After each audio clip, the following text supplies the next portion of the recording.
Thank you, everybody. I'm Kori. Welcome to, I think this is hopefully going to be one of the most useful talks here at Decoded. I know we have a lot of competition, but we are ready to go in 20 minutes to make sure this is going to be super, super useful. So I'm Kori Higgins. I'm the Chief of Staff here at Parity. And really thrilled to be here. And so Mario and I are going to be talking today a little bit about what a good elevator pitch is, how you get your message across efficiently to the right audience. So let's get started.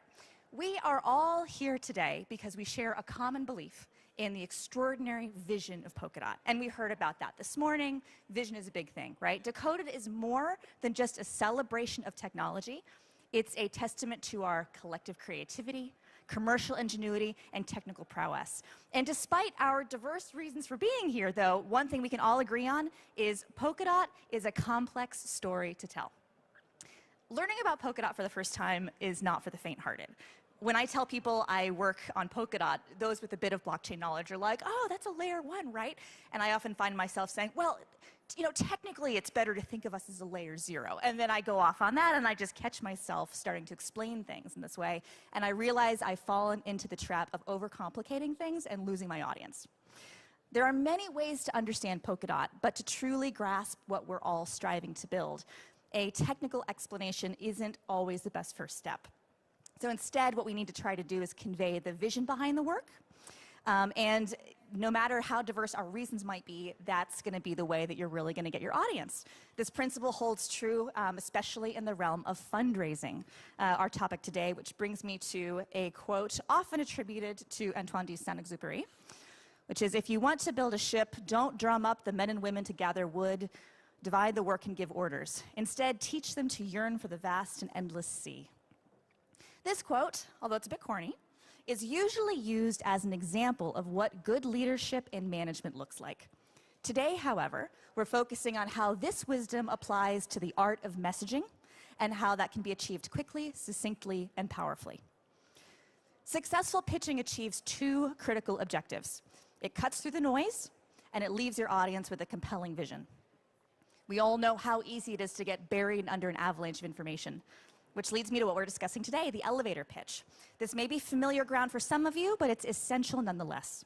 An elevator pitch is a crucial tool for any founder or early employee in a variety of circumstances. So what is it?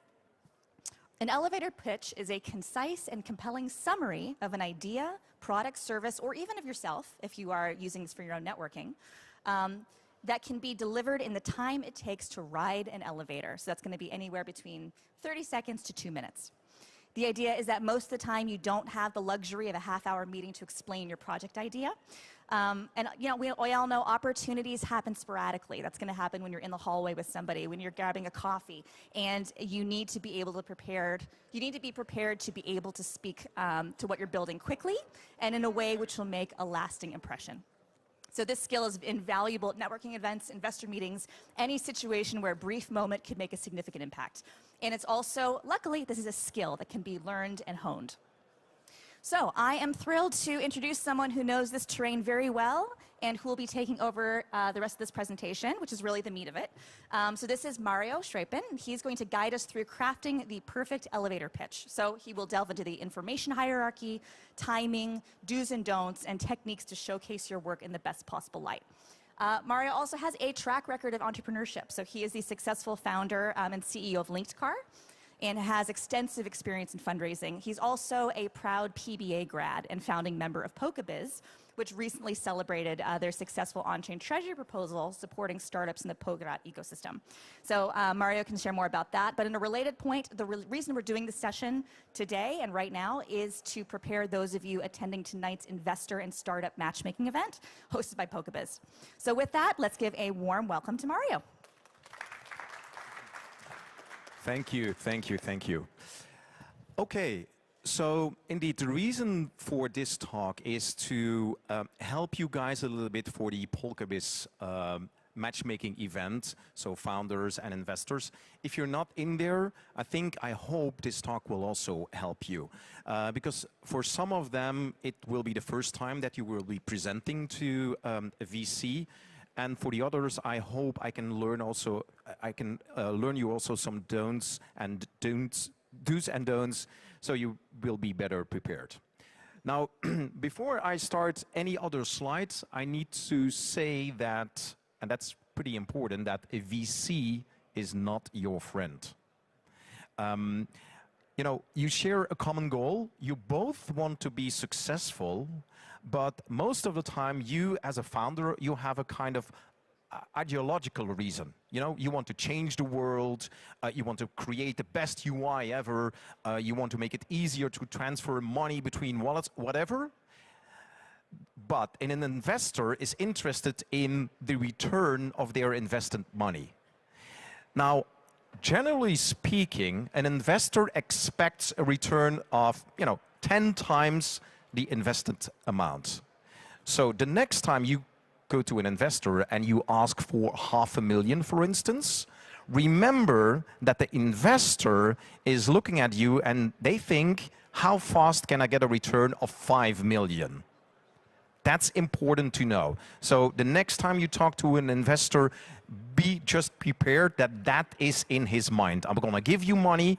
How fast can I get money back? 10 times the amount that I put in right now.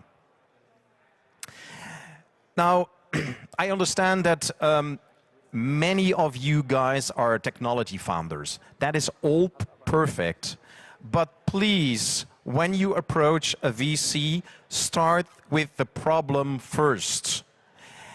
That technology, leave that behind. The reason why I'm saying that, if I'm sending you an email, Richard, you don't care if I send it via Google or Outlook. Nobody cares. The result is what matters. The same when you approach a VC, talk about the problem. Make it visible, right? Now, I'm not so long in the Web3 world. I come from the Web2 world. And I know that in the Web3 world, it's filled with all kinds of abbreviations. My God, it's like GM, DPIN, RWA, NFT, DeFi, JAM, whatever. Don't use that in the talks. It makes it complicated. Also, in the very beginning, don't talk about your exit strategy. Probably you have an exit strategy in mind, I want to be rich in 5 years, or I want to exit in 3 years, whatever. Don't mention that to a VC in the very beginning. They want you to be committed to be in there for the long run, not for the short run and for the quick money. Now, an important one is, and I helped also lots of startups, there is one red flag for me. People say sometimes to me, Mario, there is no competition. But you need to understand that if you say there is no competition, this is a red flag for the VC. Why is that? They wonder, how is it possible that no one else in the entire world has thought about this idea? So for them, it's a red flag. Now, when you talk about your competition, clearly explain also why you'll do better. What's the reason? But, be also realistic. A year ago, people approached me and say, I'm going to be the next Facebook. We're going to destroy Google. We're going to do it better. That will not happen overnight. That is just impossible. So make it tangible as well, that a VC understands what you want to do. Now, there is one final thing that you don't need to do. The problem is, I sometimes also made that mistake because it's so, you want to convince people. When you want to convince people, what do? You make your story a little bit bigger. You're gonna tell a VC, yeah, I have already customers, they signed up already.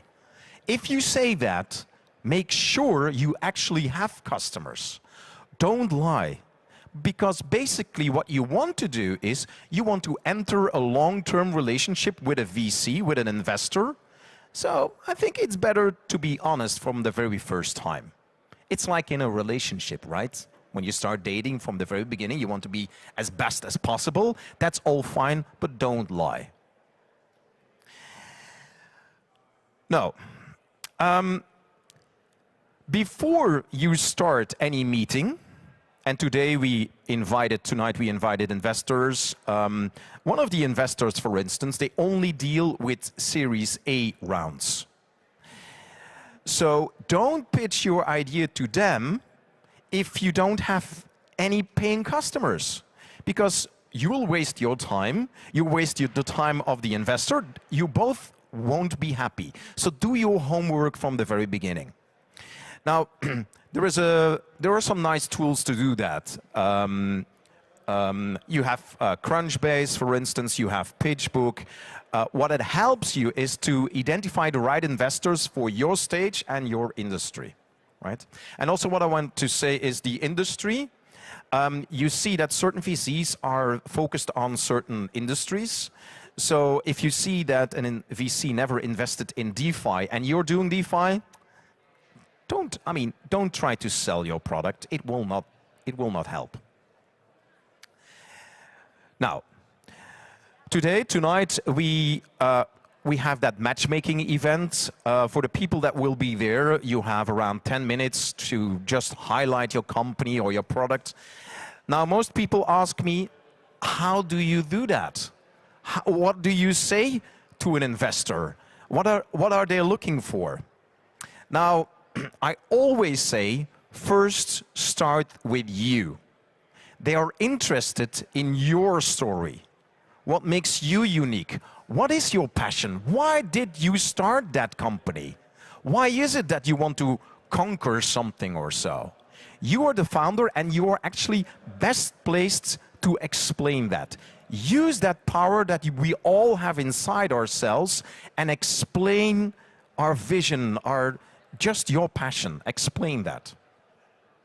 Now, whatever you do, I told that also before, just keep it simple. My rule of thumb is, if you cannot explain it simply, you're just not ready to approach an investor. You need to make it clear and simple. Now, there is also a difference between a starter and a startup. A starter is for me like a hairdresser or a butcher. A startup is a company that needs to be agile, it needs to be scalable, and that's the magic word, scalable. That means that without needing an extra number of extra employees, you can scale actually your business worldwide. That is something that investors are looking for, together also with product market fit, of course. And lastly, they often say that the graveyard is full of ideas. Everyone has lots of ideas. We need to do this or that. Yeah. The problem is that idea is not alone is not sufficient. I mean, you can, like I said, you have tons of ideas. It's just not sufficient. An investor, they will wonder whether you and your team, you can execute. They're looking for, they like the idea, can you execute the idea? And also, they're also looking at the fact, how agile is your team? Because we all know that a startup is not a straight line into success. That will never happen. Having a startup is a bumpy road. So how agile are you? Now, if you secured a follow-up meeting, you will have a little bit more time in the follow-up meeting to address, for instance, the total addressable market, the TAM. Why is that? An investor is interested in how big the market is and is it large enough for the investment that they do. Secondly, you can also talk about achieved milestones or planned milestones. And lastly, and that's an interesting one, you can share your own experience. Yeah, you can say, I completed the PBA. That's a kind of quality level that you can put inside. Or you can also discuss your company's track record. So you won some awards, or you're being accepted into an accelerator, whatever. All those things are external evidence, actually, that you're doing good, and it will help you to convince an investor. Now, in summary, if I want to ask you 100 euro, what's the first thing that you ask myself? Everyone here in the room will probably ask, oh, what are you going to do with it? That's the same thing as an investor would do. You're going to ask 500,000. So an investor say, okay, why do you need that funding? It's the same thing if I'm going to ask you money. 100 euro, the same thing. Why do you need the funding? The second thing is, how will you use the money that I gave to you? So yeah, you say you need 500,000. What are you going to do with it? And lastly, why the hell should I trust you with my money? What is it that you're going to do with my money to make it 10 times the value that it is today? That is important. Now, this is a slide that people often forget. For the people that go to the PolkaBiz tonight, a matchmaking event, we will have a brilliant event. There will be a Tomorrowland DJ afterwards. We will be dancing. You had a talk with different investors. It ends in the middle of the night, whatever. And, you know, you forget what you talked about, whatever. It's super crucial to follow up on the contacts you've made. VCs will never reach out directly to you. That will rarely happen. So do your own thing. Send a nice thank you note to those potential investors. Hey, we talked yesterday, it was really nice. Thank you for that. So you're back on the radar. That's important. Share, for instance, your pitch deck. Because tonight, or when you have an elevator pitch, you're not sharing a pitch deck. But if you have the email address, hey, you can send out that pitch deck again. So boom, back on the radar. You can ask for feedback. Hey, how do you like it? You can ask for recommendations. Do you know another investor that's potentially interested in what we are doing? Or do you have someone in your network that can help us? They are happy to help you. But, like anything in life, you need to ask. If you don't ask, they don't know. So, and also try to schedule potentially a follow-up meeting. If they really like you, you will have that follow-up meeting. Now, what is important is there is a common word that you will often hear when you talk with VCs, and unfortunately, that is no. There are different reasons for that, but keep on going. If you believe in your own product, what you're doing, whatever, keep on going. There are millions of people that first heard the word no, and then were the most successful entrepreneurs whatsoever. So even if you have a talk with a VC today and they say, well, I really love your pitch, man, that's really, really good, that doesn't mean that they write out a check next week. So do your follow-up, have that talk and whatsoever. It just takes time, right? Okay, that was my last slide. Has anyone, I think we have for 5 minutes, I got a thumbs up, 5 minutes. Has anyone any question whatsoever? Could be anything. If it's pitching related, I mean. No questions whatsoever. Okay, that's fine. Oh, sorry, you have a question. Shall I give you the mic so you can? Just going back to your first slide, is there a list of the investors that will attend tonight so we could try to do some of the due diligence on Crunchbase or PitchBook before we attend? So yes, there is. So we have a list of the investors that are coming. Are you coming tonight to the PolkaBiz event? Yeah. You will get it on paper.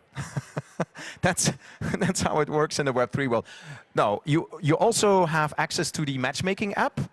There you see all the investors as well, but we understood and we saw some analytics and we thought, let's give it on paper as well. So tonight you will have it on paper as well, all the investors. I think we have 46 investors, by the way, which is huge. I'm happy about that. Any other question? No? Okay, then I would like to ask a question. For who it is the first time here in Brussels? Oh, right. And you guys still feel safe? Nothing will happen here. It's fine. It's fine. Okay. I want to thank you, Kori. I want to thank you also, and well, have a nice afternoon, and see you tonight.